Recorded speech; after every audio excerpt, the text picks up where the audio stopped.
Never do it. সৃষ্টি সকল মানুষ সমান। চুরি, ডাকাতি, ছিনতাই, রাহাজানি, ধর্ষণ, গণধর্ষণ, মাদক সেবন করে, মাদক ব্যবসা করে, খুন করে, চাঁদাবাজি করে, অস্ত্রধারী সন্ত্রাসী যারা আছে, যারা এলাকায় ত্রাসের রাজত্ব কায়েম করে, তাদের বিরুদ্ধে আমরা আইন শৃঙ্খলা রক্ষাকারী বাহিনীর একজন সদস্য হিসেবে এজ অফিসার ইনচার্জ আপনাদেরকে সাথে নিয়ে জিরো টলারেন্স ঘোষণা করছি। Zero tolerance. সন্ত্রাসী বিরুদ্ধে জিরো টলারেন্স দেখেছেন?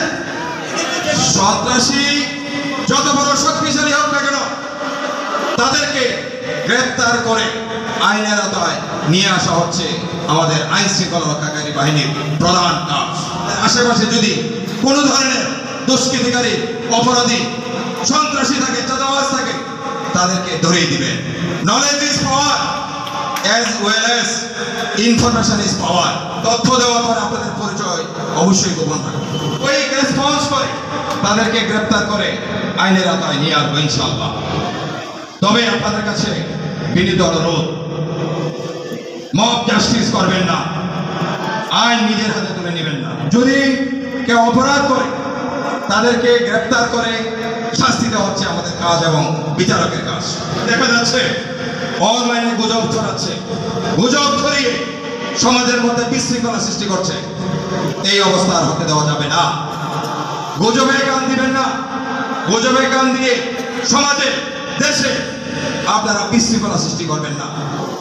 আমাদের সন্তান, আপনাদের সন্তান, যারা ভবিষ্যতে পরিবারের কর্ণধার হবে, পরিবারের নেতৃত্ব দিবে, সমাজের নেতৃত্ব দিবে, সর্বোপরি বাংলাদেশের টেকনাফ থেকে তেতুলিয়া, রূপসা থেকে পাথুরিয়া, এই সুজলা সুফলা শস্য শ্যামলা সোনার বাংলাদেশের যে নেতৃত্ব দিবে, তাদেরকে অবশ্যই সুশিক্ষায় সুশিক্ষিত করতে হবে।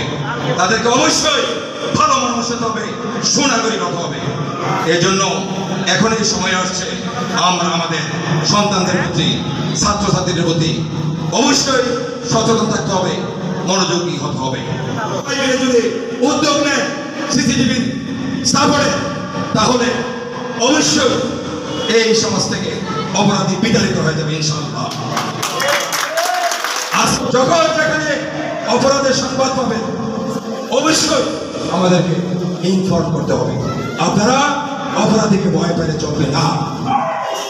সৃষ্টি সকল মানুষ সমান। আমাদের কাছে আইনের সেবার জন্য গরিব, ধনী, কৃষক, শ্রমিক, রিক্সা চালক, ভ্যান চালক সবাই যেতে পারবে। কাউকে সাথে করে নিয়ে যাওয়ার দরকার নেই।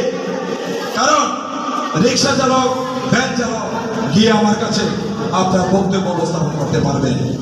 অবশ্যই আপনার কথা আমি মনোযোগ দিয়ে শুনি। আইনের দৃষ্টিতে সবাই সমান।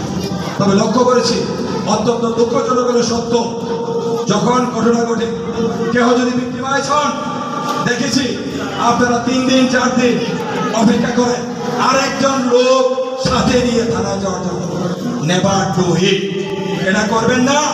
কারণ ইতিমধ্যে অপরাধ করে সন্ত্রাসীরা পালিয়ে যায়।